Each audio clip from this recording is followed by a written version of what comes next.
subscribe and don't forget to press the bell icon to get notified whenever we upload a new video. अब situation ये है कि पाकिस्तान के साथ जो भी जंग होगी वो न्यूक्लियर वॉर पे कन्वर्ट हो जाएगी, लेकिन चाइना के साथ जो जंग होगी वो न्यूक्लियर वॉर नहीं होगी। वो बड़ी देर तक कन्वेंशनल वॉर रह सकती है, क्योंकि चाइना और भारत बड़ी देर तक अपने कन्वेंशनल हथियारों से जंगें लड़ सकते हैं।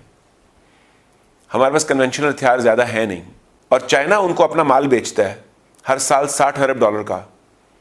वो नहीं चाहेगा कि उस जंग के ज़रिए उसका $60 अरब सालाना मर जाए। और $60 अरब पाकिस्तान के पास आ जाएं तो हमारी तो पूरी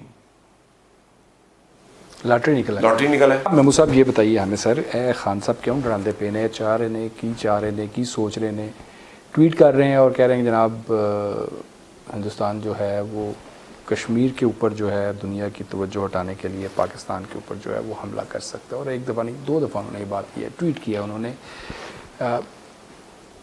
ये मुमकिन है? देखें, मुमकिन है या नहीं इसकी बात हम 2 मिनट के लिए साइड पे रखें। ये ट्वीट जो है ना, ये मुनासिब नहीं। एक मुल्क का प्राइम मिनिस्टर इस ट्वीट से क्या बताना चाह रहा है कि वो डरा हुआ है? क्या मैसेज देना चाह रहा है कि दुनिया की 6ठी ताकतवर फौज के ऊपर बैठा हुआ जो कमांडर इन चीफ है वो भारत के हमले से खौफजदा है? या वो लोगों को क्या बताना चाह रहा है कि भाई तुम्हारी मईशत पहले से ख़राब है, अब इंडिया से जंग होने लगी और इसको ख़राब कर लेते हैं? क्या कह रहा है आपका प्राइम मिनिस्टर? मुझे ये समझ नहीं आ रही। ब्रदर खान का तो जो है वो खान ही बता सकता है। प्राइम मिनिस्टर्स को ट्वीट बड़े सोच के करने होते हैं। इस वक्त एक ट्रंप साहब हैं जो बगैर कैलकुलेशन के ट्वीट मारते हैं, और एक हमारे खान साहब हैं। आपने कभी चाइनीज़ प्राइम मिनिस्टर के ट्वीट सुने इस तरह के? नेवर। ब्रिटिश प्राइम मिनिस्टर के कोई इस तरह के ट्वीट्स के फलां मुल्क हम पे हमला करने लगा है? लेकिन हमारे प्राइम मिनिस्टर को ट्वीट्स का शौक ही बड़ा है। वो हर जगह पे अपोजिशन वाले रोल में रहना चाहते हैं जिसमें दूसरे पे तनकीद कर सकें। यानी कि भारत के साथ भी कंटेनर पे खड़े हैं। वो भारत के साथ कंटेनर पे खड़े हैं। हमारे साथ जो भी जंग होगी वो न्यूक्लियर वॉर में तब्दील हो जाएगी। कन्वेंशनल वॉर तो होनी नहीं है। जब कन्वेंशनल वॉर नहीं होनी तो जंग का आउटकम क्या होगा? तबाही, बर्बादी। भारत ने बांग्लादेश पे कब्जा कर लिया था, फिर छोड़ क्यों दिया? अनेक्स क्यों नहीं कर लिया अपने साथ? अगर उन्हें इतना बड़ा गम है कि जी हमारा मुल्क टूट के 2 हिस्से में हुआ है और हमने एक करना है, तो बांग्लादेश वाला पोर्शन तो मिल गया था, क्यों नहीं जोड़ लिया? आप देखिए ज़रा, 17 करोड़ मज़ीद मुसलमान इंडिया में होता। अभी जो इंडिया का मुसलमान है उसकी तादाद तकरीबन 28 करोड़ के करीब है, 27-28 के करीब। और उसमें आप डालें 17 करोड़ मज़ीद ऐड हो जाता तो क्या हो जाती फिगर? तो आप ये कहना चाह रहे हैं कि इंडिया जो है वो भी राज़ी है, जो तकसीम हो चुकी हुई है वो भी नहीं चाहता कि ये भारत के जो सीनियर सियासतदान थे, ये तकसीम उनकी ख्वाहिश पर, उनकी रजामंदी से हुई है। ये हमें भी सूट करती थी, उन्हें भी सूट करती थी। और अंग्रेज जाते जाते कश्मीर का इशू अनरिजॉल्व इसीलिए छोड़ के गए थे कि इसको लेके ये आपस में लड़ते रहे। और वो हम पूरा उसके ऊपर जो वो हम उनकी प्लानिंग के ऊपर पूरा उतर रहे हैं। 72 साल से हम उसको पूरा लेके चल रहे हैं। अब जो मतलब सिचुएशन बन गई है, वहाँ से ये इतलात आ रही हैं कि लद्दाख के बॉर्डर पे जो है वो चाइना के साथ भी जो है वो रिफ्ट जो है वो बढ़ रही है और वहाँ पे भी झड़पें हो रही हैं। कोई ऐसी इतला नहीं मिली कि उसकी हलाकत कोई हो या कोई, लेकिन वो क्या मसला बना हुआ है। और वो यानी कि पहले तो हम थे ना, हम हर एक के साथ जो है वो हमारा था कि हिंदुस्तान के साथ भी, ईरान के साथ भी, अफगानिस्तान के साथ भी। अब हिंदुस्तान भी जो है वो चाइना के साथ भी है, तो उधर नेपाल के साथ भी जो है वो मसला बना हुआ है, इधर हमारे साथ भी बना हुआ है। ये क्या हो रहा है?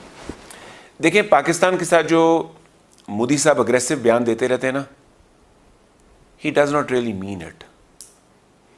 आपको याद है जब अभिनंदन का जहाज़ यहाँ गिरा था तो यहाँ ऐसा पैनिक क्रिएट हुआ था कि पूरी फुल फ्लेज वॉर होने जा रही है। यहाँ बड़े लंबे लंबे इजलास हो रहे थे। और तो मैंने प्रोग्राम में भी बैठ के कहा था और आपके साथ अकेले में भी कहा था, ये जंग नहीं हो सकती, आगाज ही नहीं हो सकता इसका। बिल्कुल कहा। उस वक्त बड़े दिफाई तज्जियाकार बैठ के तज्जिया कर रहे थे कि ये जंग होगी तो ये इधर से ये होगा और उधर से वो होगा। ये जंग नहीं हो सकती। और उस भारत के मोदी साहब जो हैं, उन्हें इंडियन अवाम जो उनके सपोर्टर हैं, उनकी सपोर्ट लेने के लिए पाकिस्तान के बारे में नेगेटिव बोलना होता है। ये उनकी पॉलिटिकल मजबूरी है। हमारे यहां anti Pakistan, anti India vote नहीं मिलता। जब एंटी इंडिया वोट नहीं मिलता तो हमारे लीडर्स नॉर्मली इंडिया के खिलाफ बोलने से गुरेज ही करते हैं। को बड़ा एपिसोड हो जाए तो एक आध जुमला बोल देते हैं। अब देखें, इंडिया ने कश्मीर का स्टेटस चेंज किया, उस पर भी हमारे यहां कोई ज्यादा शोर नहीं मचाया गया।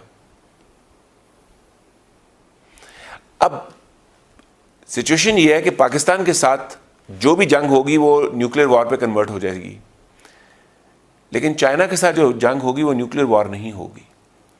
वो बड़ी देर तक कन्वेंशनल वॉर रह सकती है, क्योंकि चाइना और भारत बड़ी देर तक अपने कन्वेंशनल हथियारों से जंगें लड़ सकते हैं।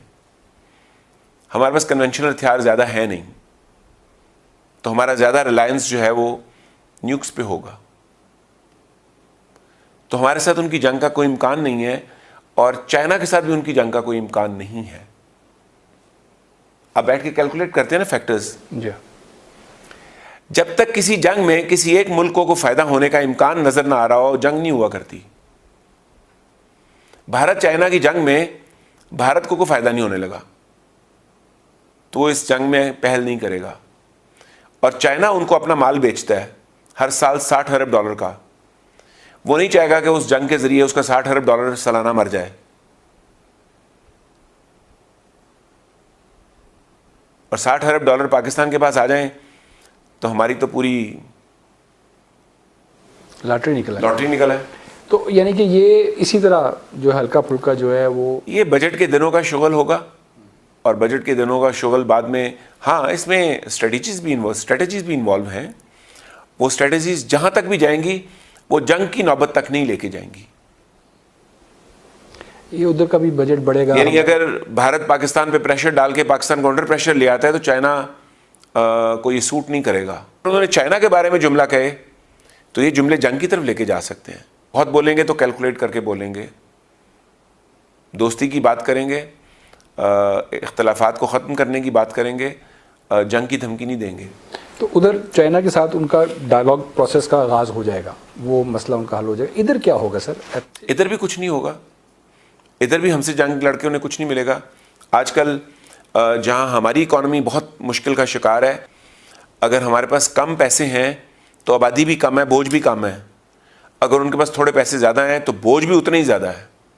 और हमारे साथ अगर वो बॉर्डर पे ठुक ठुक लगाते हैं, ज़्यादा जो सीरियस हो जाती है, तो वो ठुक ठुक तो उनको बहुत महंगी पड़ जाएगी, क्योंकि उनकी मईशत तबाह होनी है, हमारी तो पहले से ही तबाह है। तो ये उन्होंने डिसाइड करना है कि किस तरीके से उन्होंने इसका पाकिस्तान में घबराहट का कोई 0% ज़रूरत है।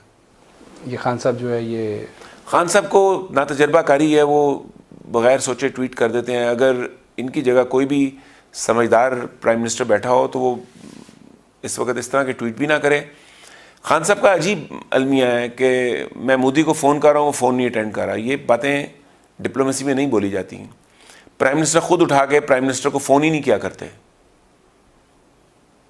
सबसे पहले तो जब आप दुश्मन मुल्कों के साथ बात कर रहे हैं जहां आपकी जंगों का इम्कान है, तो ये मामला सफारती लेवल से शुरू किए जाते हैं। बैक चैनल डिप्लोमेसी इस्तेमाल की जाती है। बैक चैनल या आपकी जो सफारतकारी का निज़ाम है, वहाँ आपका सफ़ीर टाइम मांगता है और इधर से आपके सफ़ीर को कहा जाता है कि टाइम दो, और वो लोअर लेवल के लोग कह रहे होते हैं। खान साहब का फर्स्ट टाइम है ना जी, काफ़ी चीज़ें नहीं पता, तो खुले डुले बंदे कह देते हैं जी मैं कीता सी कॉल। प्राइम मिनिस्टर्स को कॉल करते हैं जब उनकी बहुत फ्रैंकनेस हो गई होती है कि कॉल कर सकते हैं, तब भी आप प्रोटोकॉल का एहतराम करके कॉल करते हैं। कि एक प्राइम मिनिस्टर दूसरे प्राइम मिनिस्टर को जब कॉल कर रहा है तो वहाँ का प्राइम मिनिस्टर अपनी एक भरी मीटिंग में बैठा है, तो आप ऐसे मौके पर उसको कॉल करना पसंद नहीं करते। वो याद नहीं खान साहब जब इलेक्शन जीते थे तो वो खबर आई थी कि जनाब वो फ्रेंच प्रेसिडेंट की कॉल आई, तो खान साहब ने कहा यार अभी मैं मीटिंग में हूँ तो फिर करता हूँ, तो वो बड़ा स्कैंडल जो है वो तब भी बना था। इस तरह नहीं होता जिस तरह से पोर्ट्रे किया गया था।